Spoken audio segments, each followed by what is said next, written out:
I love to fly. Much of my free time is spent flying airplanes and helicopters.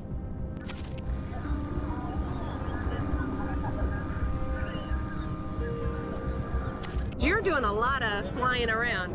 Look, that's the easy part.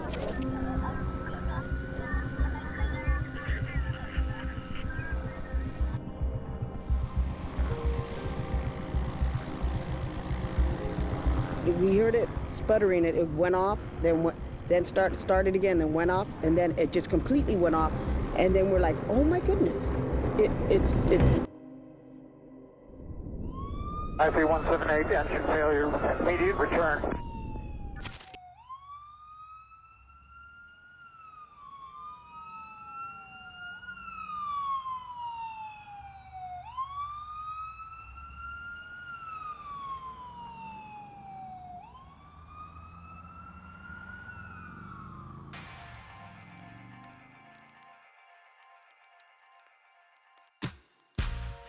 Everyone thinks they know Harrison Ford. They know the adventurous Nazi-fighting archaeologist. They know the space-smuggling captain of the Millennium Falcon. And they know the Blade Runner from a dystopian future.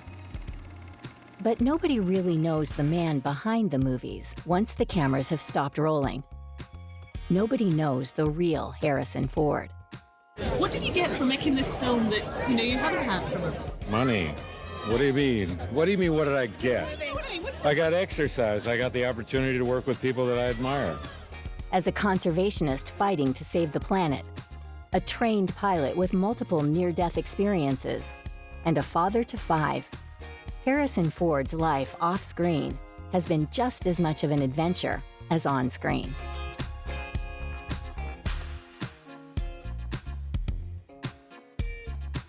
The notoriously private man with a genuinely extraordinary life has managed to carve his own unique path to global stardom, all the while with a few bumps along the way. The only advice I've ever thought that was be of any use to anybody is to be yourself. Don't try and imitate anyone else's success.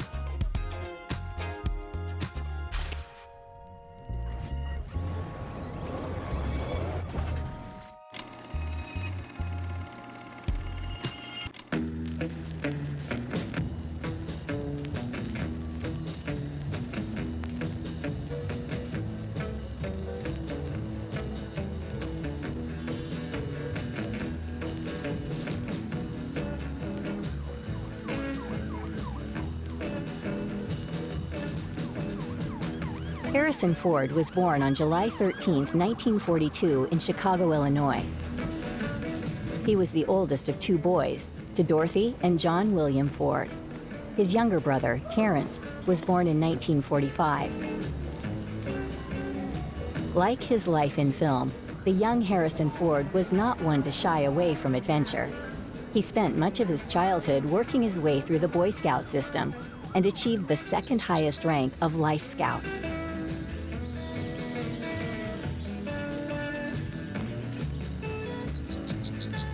As a teenager, Ford swapped his Boy Scout neckerchief for the DJ booth and microphone when he decided he wanted to follow in his mother's footsteps and embark on a career in radio broadcasting. After taking on the role of senior sportscaster, he became the first student voice broadcast on his high school radio station.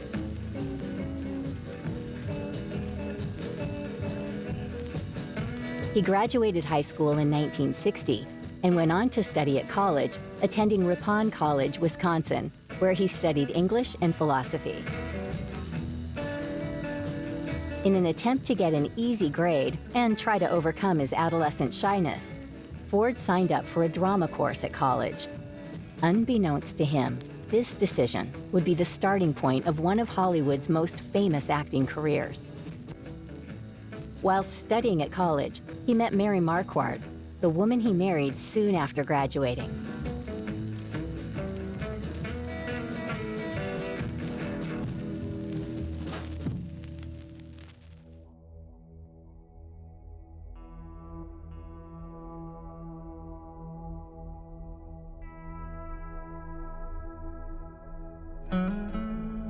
After tying the knot, the new couple traveled to Los Angeles together. Ford, determined to pursue a career in radio, applied for voiceover jobs on local radio stations. Initially, the move to Los Angeles didn't go to plan. Ford didn't get the broadcasting job, and work was hard to come by. But with a child on the way, he was determined to do what he could to support his growing family. He eventually signed a contract with Columbia Pictures' New Talent program, where he earned $150 a week to play bit roles in films. Gave me the opportunity to work. The films that I worked in were not necessarily the best quality, but they were immediate opportunities to go out and work, which is what I was looking for. There were films like Force 10 from Navarone, Hanover Street, but they were starring roles. Ford's first known role was an uncredited appearance as a bellboy in the 1966 movie Dead Heat on a Merry-Go-Round. Paging Mr. Ellis. Paging Mr. Ellis. Paging Mr. Ellis. Boy? Unfortunately, studio executives were less than impressed with his performance. In the small bubble of Hollywood, his apparent lackluster performance would subsequently put Ford at the bottom of casting lists. By the end of the 1960s, Harrison Ford was becoming more frustrated with the roles being offered to him. Bit roles and non-speaking parts weren't enough to supplement his acting desires and his family's needs. No, I just wanted to make a living as an actor, and I had no ambitious to be rich and famous. I wasn't ambitious to be rich and famous. I just wanted to make a living as an actor. Unhappy with where his acting career was heading, Ford became a self-taught carpenter to support his then wife and 2 young sons. Using books and learning on the job, he continued to live in California, using his carpentry skills to make ends meet.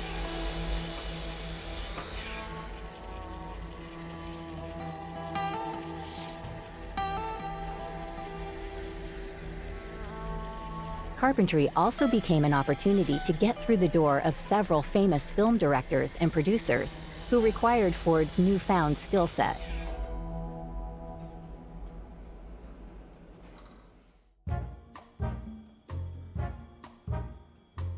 After the success of Francis Ford Coppola's The Godfather, he hired Ford and his carpentry skills to help expand his office.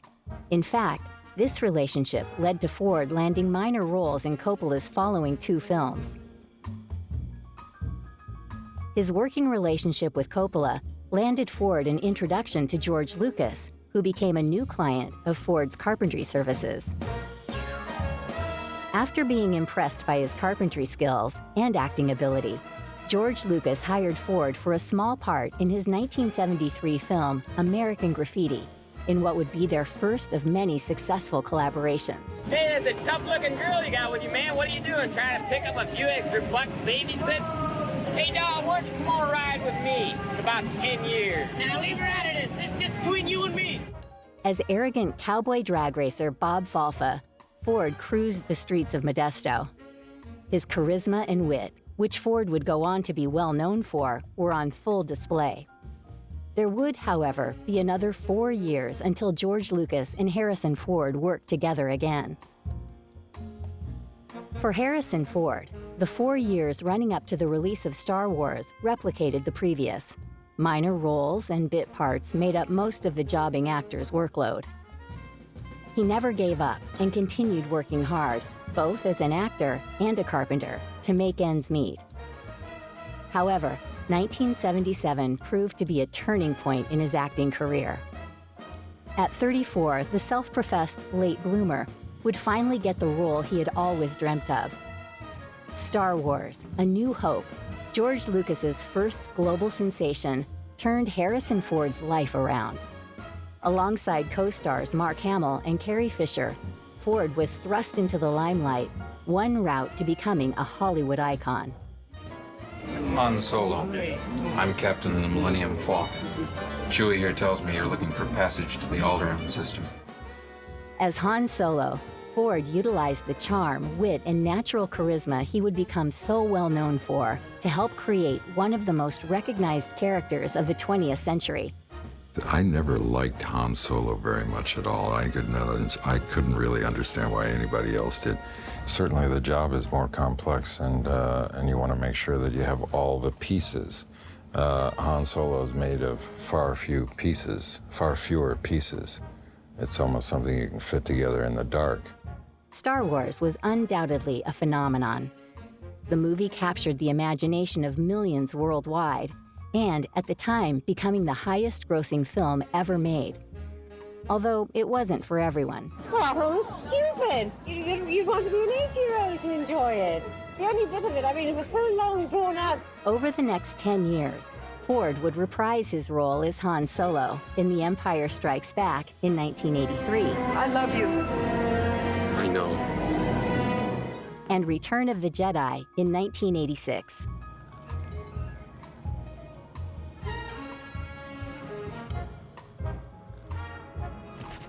The popularity of Star Wars, coupled with his strong relationship with George Lucas, allowed Harrison Ford to step into another successful franchise, this time in the lead role.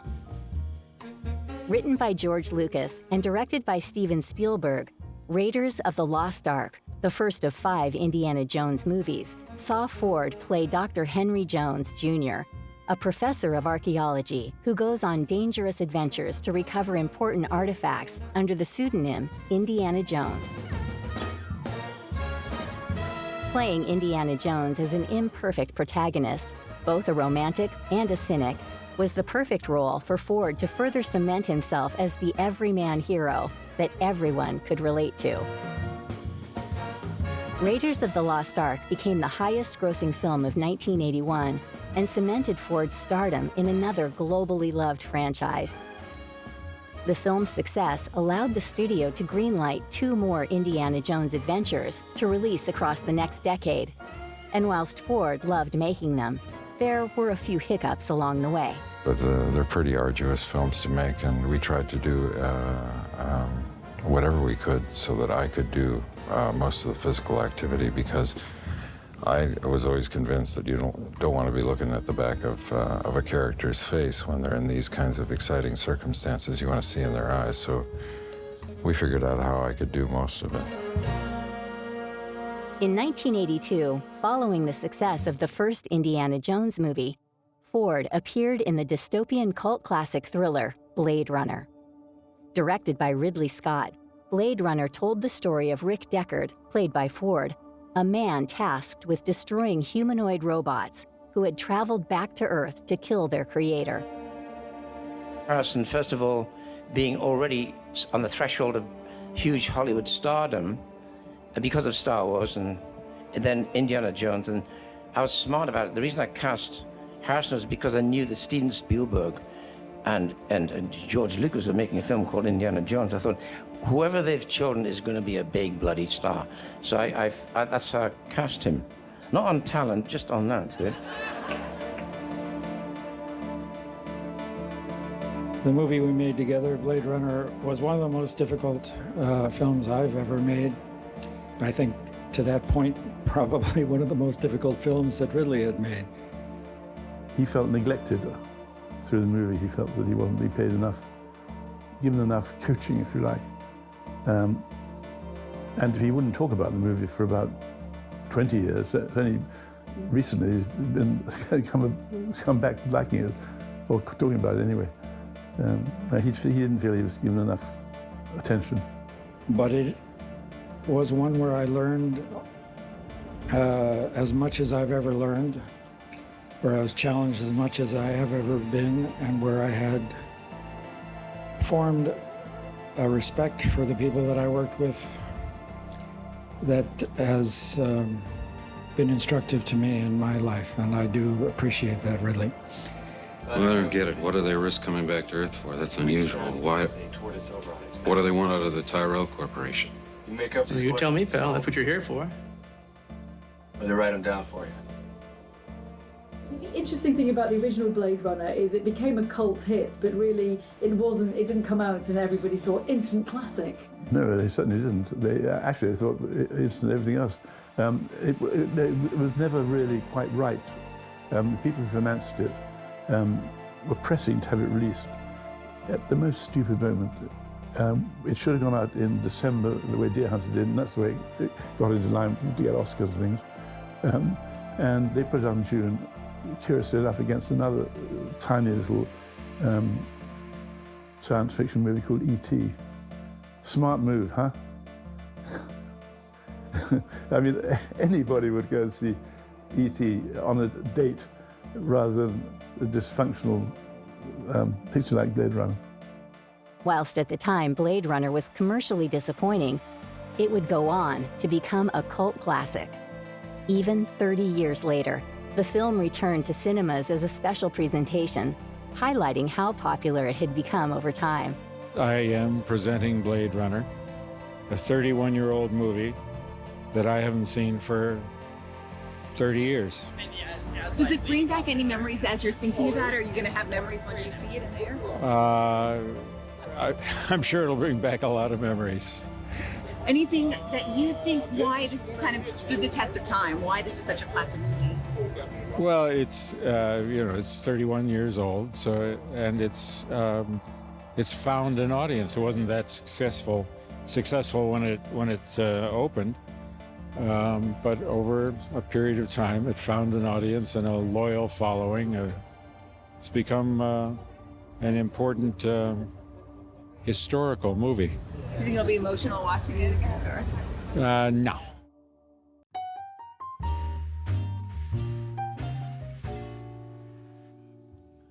Ford met his second wife, Melissa Matheson, on the set of Francis Ford Coppola's Apocalypse Now in 1976.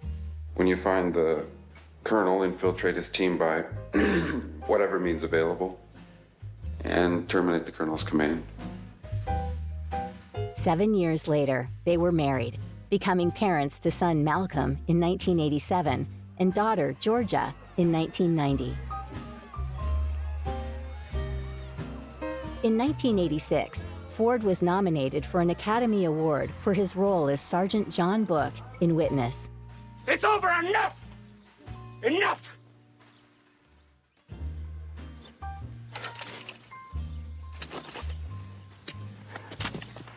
His role as an undercover police officer trying to solve a murder in an Amish community proved to be his most critically acclaimed. And whilst he ultimately lost out to William Hurt that year, the nomination further proved Ford's star power as a leading man outside of franchise entertainment.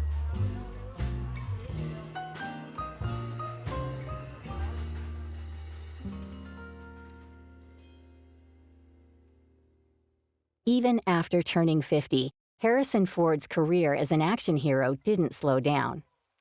The 90s saw Ford challenging himself with even more ambitious and diverse roles within new and unexpected movie genres.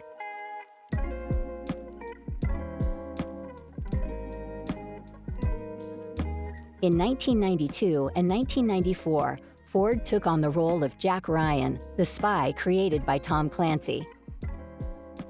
As with every character Ford portrayed, he made Jack Ryan his own.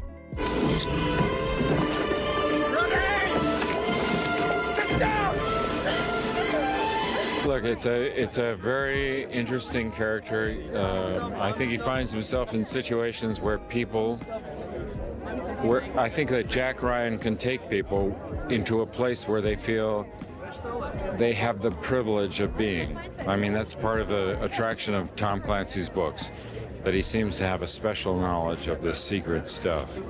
So I think it's one of the attractions of the Jack Ryan character. After taking over the role from Alec Baldwin, Ford wanted to rebuild the character, focusing on the nuances he saw in the screenplay rather than what had come before. But I think I concentrate on story, the detail of story. I want to prove the story to myself and to the people that I'm working with, to just make sure that each moment on screen has a clear purpose and that we're all united in recognizing what that purpose is. In 1993, he starred in The Fugitive as a widowed husband convicted of his wife's murder. In this role, Ford was described as the modern movie everyman, dogged, determined, and brave. How dare you? When I came home, there was a man in my house. I fought with this man. He had a mechanical arm. In 1997, Ford was cast as President James Marshall, opposite Gary Oldman in the political action thriller Air Force One. The film was a box office success and further emphasized the popularity of Ford as a leading man, as it became the 5th highest grossing movie of 1997. In 1998, Harrison Ford was awarded People magazine's Sexiest Man Alive. He is the second oldest man to win the award, only surpassed by his Indiana Jones co-star Sean Connery, who was 58 when awarded the prestigious title. In the same year, GQ honored him alongside George Clooney and Chris Rock as one of 3 Men of the Year.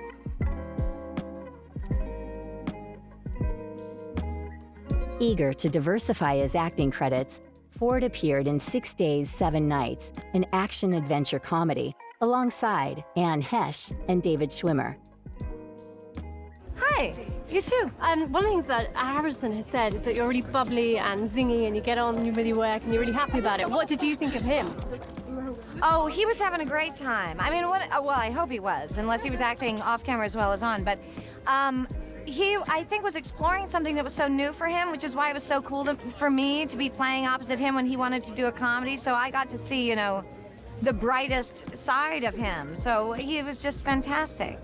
Well, it's one of the genres that mustn't be ignored, you know, to appeal to the broad spectrum of audiences. You want to do all kinds of films, and comedy is certainly one of the things I always look for when I'm reading scripts. But a lot of comedy is, first of all, I don't find it very funny. This one I found funny. It's always a winner then if you find it funny. Despite mixed reviews, Ford's performance was positively reviewed as having an easy appeal. I am the best goddamn pilot you're ever gonna meet. I've flown with you twice. You've crashed half the time. Whether it was a political thriller, action-adventure, or comedy, his ever-growing repertoire was a testament to his dedication to the craft and his genuine love of American cinema and storytelling. But there, I really feel that there's a diversity of product in American film now, perhaps because of the independent influence. But you see a director who's lauded for his independent films make a studio film as soon as their independent film is successful. And I don't think it's a diminution of their ambition or their quality when they do that. In 1999, Harrison Ford won Favorite All-Time Movie Star at the People's Choice Awards. Been extraordinarily lucky, and I've worked with some of the most talented people in this business. The award highlighted a wonderful decade in film, especially for an actor who was nearing 60. Without being rude, as you get older, the bruises kind of stay a bit longer and the aches stay a bit longer. Do you find that that's happening to you? Not yet, thank you. Harrison Ford's roles in the 1990s proved that he could hold his own in movies across genres, away from franchise entertainment. Thank you all very much. Appreciate it. Thank you.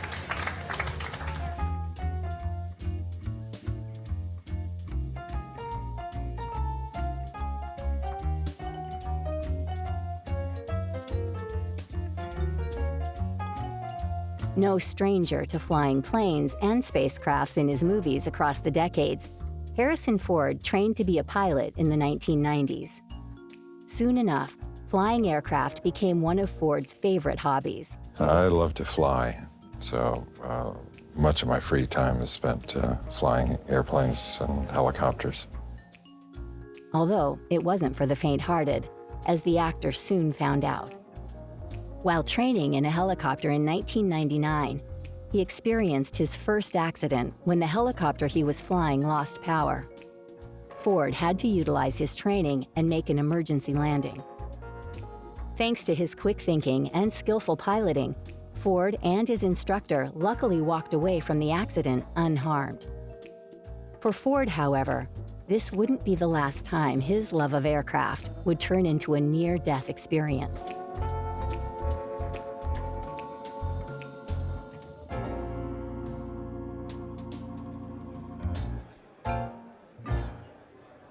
Ford's dedication to cinema was further recognized in 2000 when he received the American Film Institute's Life Achievement Award.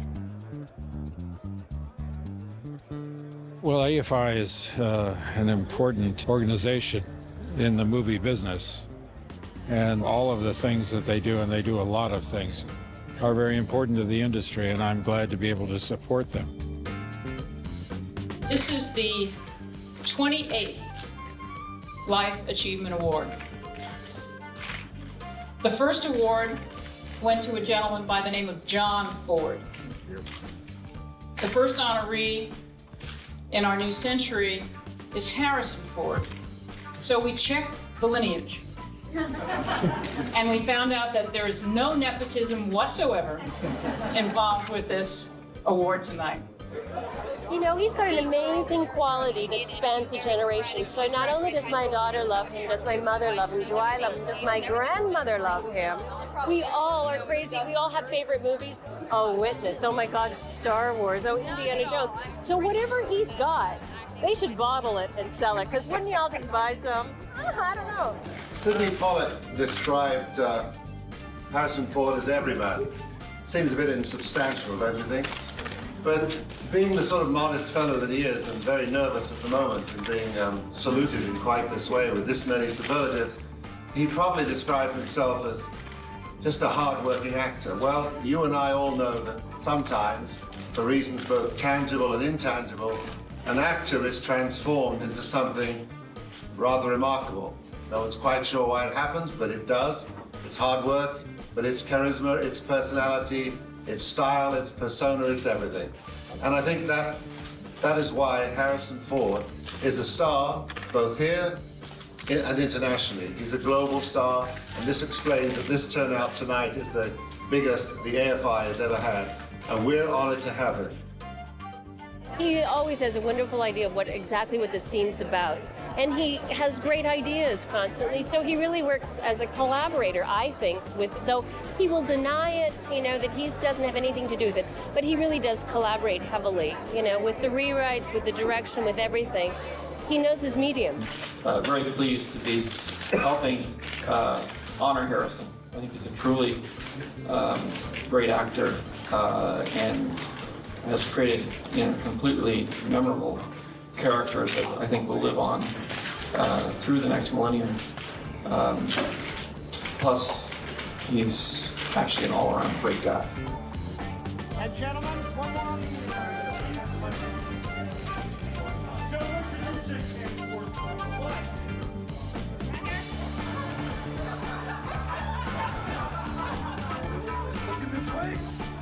He was again rewarded for his work at the 2002 Golden Globes, receiving the Cecil B. DeMille Award. Since 1952, this award has been given to someone with outstanding contributions to the world of entertainment. It's gratifying that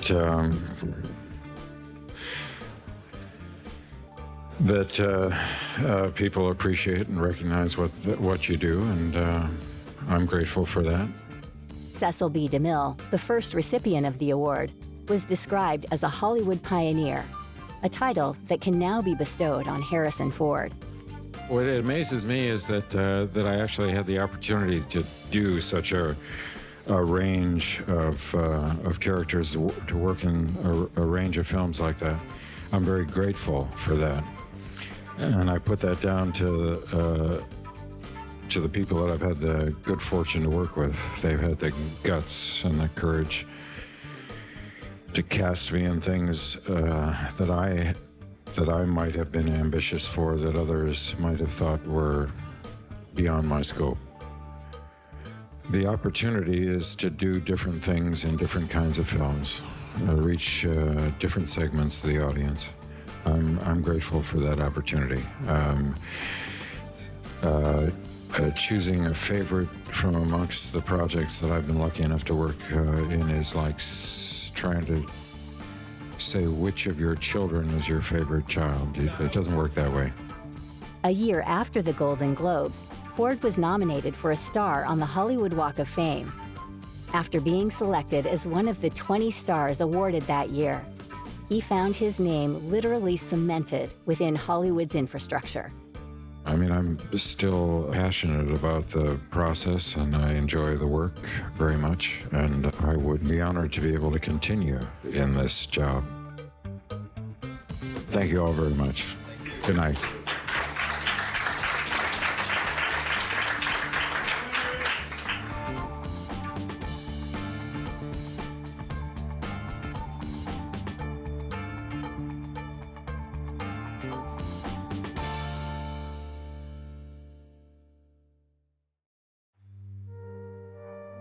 "18 years after marriage, Harrison Ford divorced Melissa Matheson. They ended up having one of the most expensive celebrity divorces of all time. Without a prenuptial agreement, their settlement weighed in at $85 million. 2 years before his divorce was finalized, Ford began dating actress Callista Flockhart after they met when he was honored at the 2002 Golden Globes Award. They are the parents of Liam, the son she adopted before meeting Ford. He proposed to Flockhart over Valentine's Day weekend in 2009. They married on June 15, 2010 in New Mexico, where Ford was filming the sci-fi western Cowboys and Aliens. Yeah, it is. I bought my horse and I bought Daniel's horse, actually. For Daniel or for yourself? For myself. Was the horse for you or the horse for Callista? Well, actually, Daniel's horse is a good mount for Callista, but I've kept horses for a number of years, and I thought my horse was a really good horse, and so I bought him and Daniel's horse. My horses were getting kind of old, so needed some fresh mounts. Well, and finally, as I've got to leave, we're all looking forward to the next Indiana Jones movie.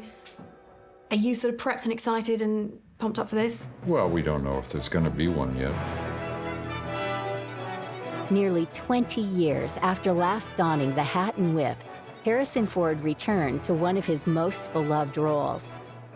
In 2008, Indiana Jones returned in The Kingdom of the Crystal Skull, one of the most anticipated movies of the 21st century. The reason we made this Indiana Jones was because we had so many people over the years come up to us, George and Harrison and myself, and basically just say, when is another one coming out? I mean, the only two movies that anybody asks me, is there going to be another one, is E.T. and Indiana Jones. No one ever asks if I'm making AI or another 1941 or Hook. I've never heard that.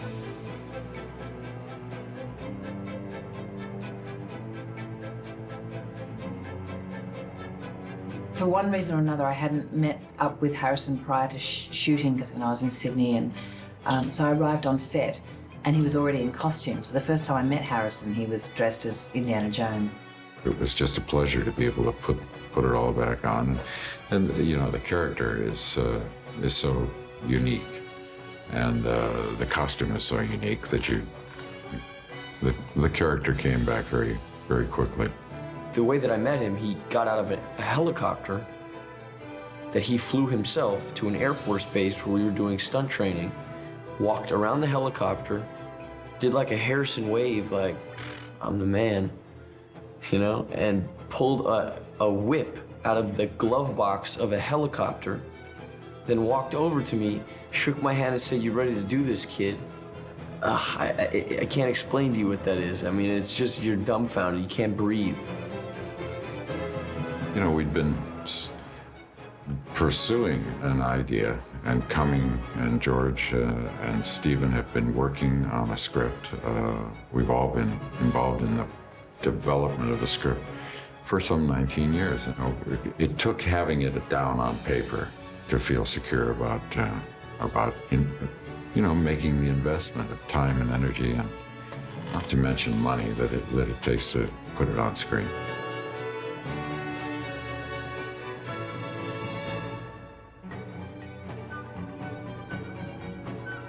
There was something quite extraordinary about being on the the red carpet last night, leading up to the Palais, hearing that music and thinking, oh gosh, I'm part of this. I ate this alive as a child and now I'm actually in one. It was very strange.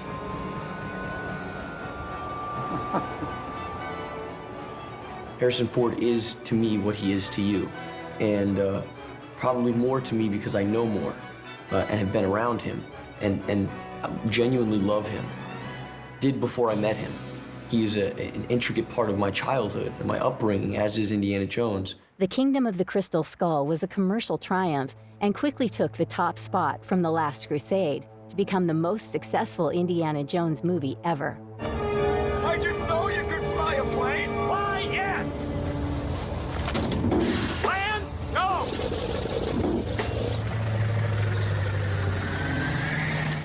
IP-178, engine failure, immediate return. We heard it sputtering, it went off, then started again, then went off, and then it just completely went off, and it was going towards the beach. Then it came back, and then we're like, oh my goodness, it's the engine's not on. The actor's love of flying nearly ended tragically in 2015 after his World War II plane lost power shortly after taking off. Utilizing his decades of training, Ford maneuvered the descending plane away from the town and onto a golf course. At about 2:20 p.m., Los Angeles Fire Department paramedics received a 911 call of a plane down in Penmar Park. It's a golf course. Fire department paramedics and firefighters arrived on scene from local neighborhood fire stations and found a single-engine airplane crash with one 70-year-old patient who was outside of the plane when they arrived. The patient was in moderate condition and was transported to a local hospital.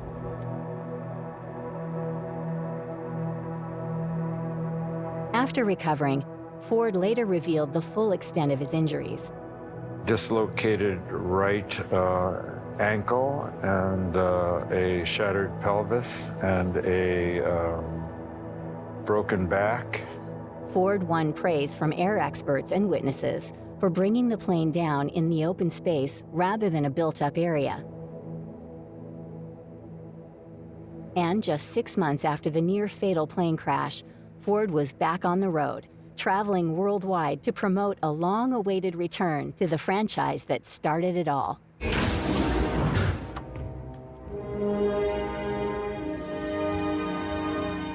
Chewie, we're home.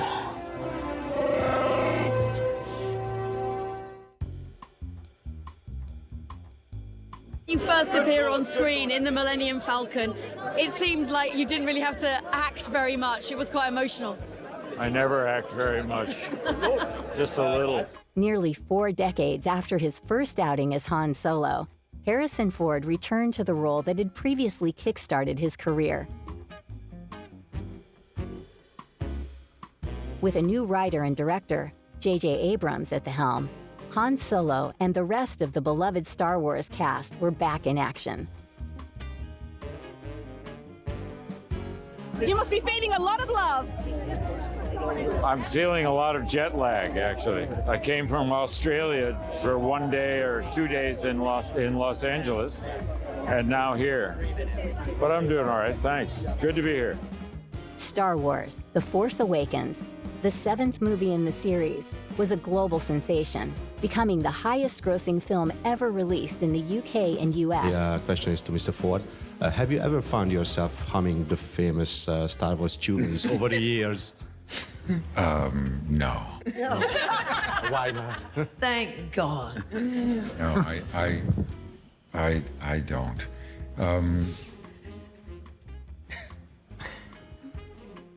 But I might start. See, Harrison's my best friend. He wouldn't specifically say it like that, but he means it. Meaning that we have a great relationship. I mean, the most interesting thing I'm looking forward for people to see is Finn and Han's relationship. And that's going to be something quite fun. The experience was wonderful. I had a wonderful time. J.J. Abrams throws a great party. We had fun every day. It's great. This new cast, we've got Daisy Ridley standing behind you, John Boyega. They were fantastic, and they held their own with you and Carrie Fisher. Indeed, yeah. Yeah, they're terrific. And I'm really glad for the casting and for the care that JJ took in crafting the script to introduce these characters. It's really terrific. Have actually relished this entire experience in a way that I had not anticipated. And I think a lot of the credit for that goes to JJ and Larry. This is a rare experience in my old life, and I'm very grateful for it. And, well, Harrison Ford, you've still got it. There's no question. You're everyone's favourite. You're very kind. Thank you. Harrison Ford, thank you so much for your time. Enjoy the premiere. Thank you. His friendship with longtime castmate Mark Hamill was on full display when Ford helped honor the Luke Skywalker actor at his Hollywood Walk of Fame ceremony.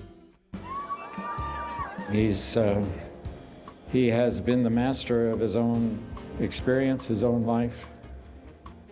And he is, as he always was, a quiet, sincere, honest person.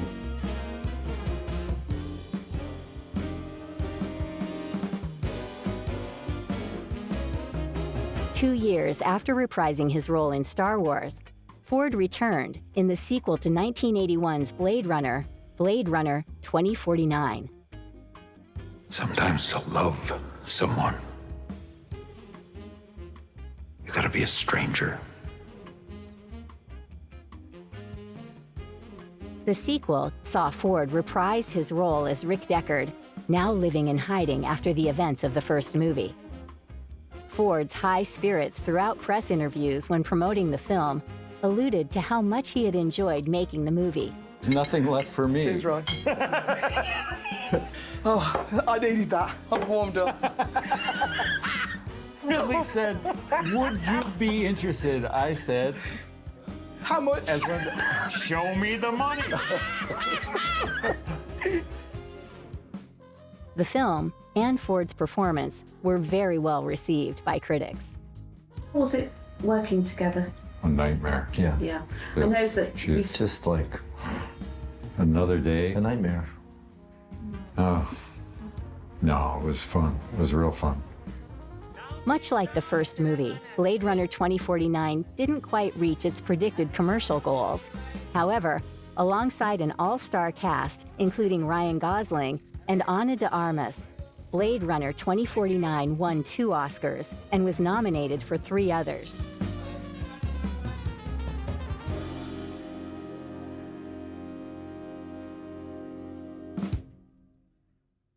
Throughout his career, Harrison Ford has played some of the most beloved characters in film history. But his life, away from the camera, has made him more than just a movie star.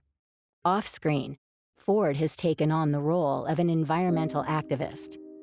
How are you doing? Hi, good. So do you think all the disasters, everything that's been going on lately, had something to do with global warming? I'm not a scientist, but it appears that there is a considerable body of opinion that global warming is affecting the weather patterns. Yeah. What do you think is the best way to educate people about the environment? We've just got to make it a part of the fabric of everyday life. Kids are very aware. We're sort of working our way up from the kids to older people because the kids are very aware.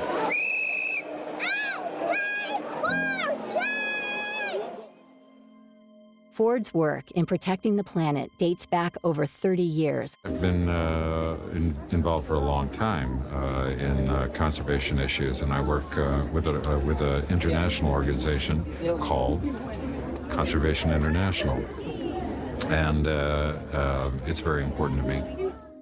Ford joined the ranks of Conservation International as a board member and soon became vice chairman.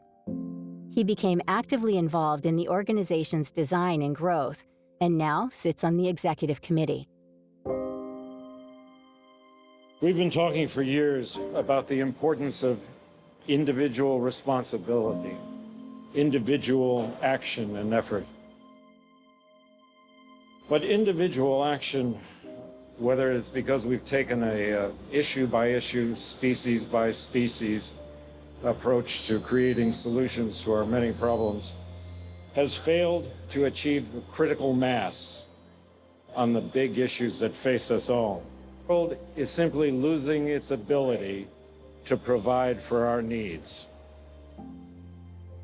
We've not motivated the broader public to engage on climate change or water shortages or the loss of species or the loss of tropical forests. We've had many small victories, but nothing of the scale that it's now required. Ford appeared as the first guest presenter on Years of Living Dangerously, a documentary series that interviews people affected by and those seeking solutions to global warming. He witnessed firsthand the scale of ecological destruction in Indonesia and, during an interview with the Indonesian Minister for Forestry, demonstrated how passionate he is about saving the planet. We saw it. There are new roads, new illegal roads. Forests cut, trees laying on the ground, burnt where they fell. It's devastating, it's heartbreaking to see it. You saw it. You pledged a resolution. What have you done?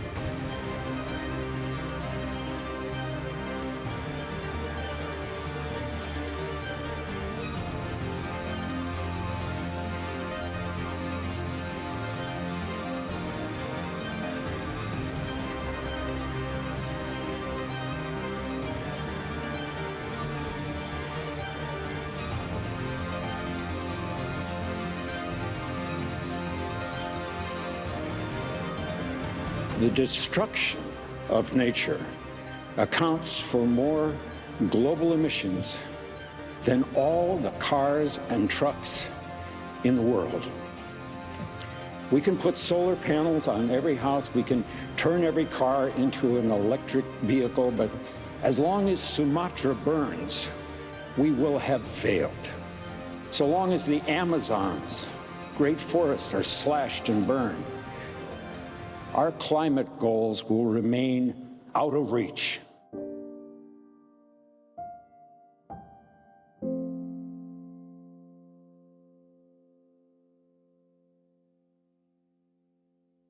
Stop, for God's sake, the denigration of science. Stop giving power to people who don't believe in science, or worse than that, pretend they don't believe in science for their own self-interest.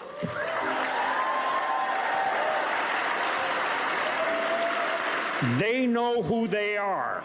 We know who they are.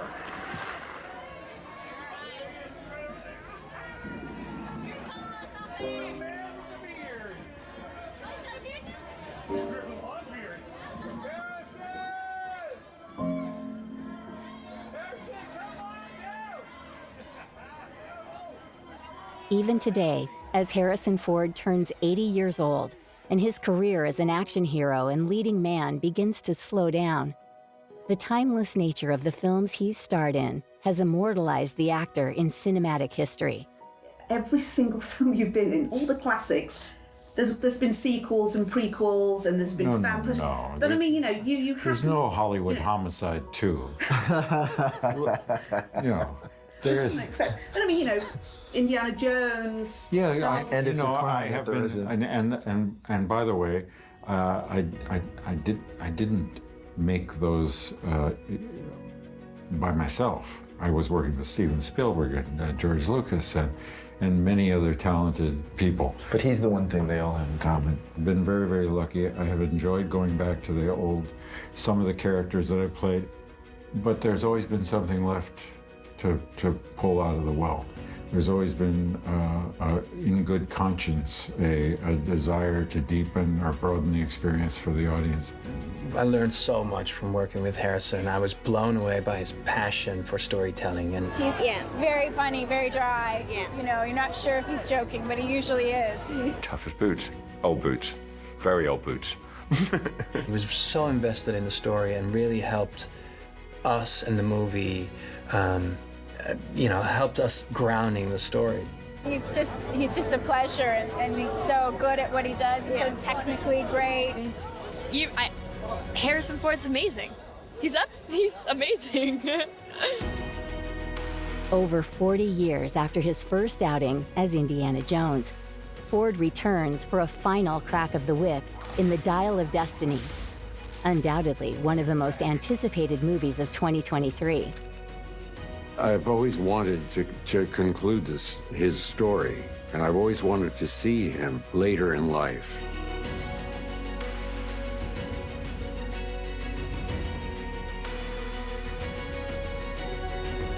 His unparalleled success and longevity, both in life and on screen, are undoubtedly rooted in his dedication to his craft, whether he's building furniture, flying planes, protecting the rainforest, or saving the galaxy.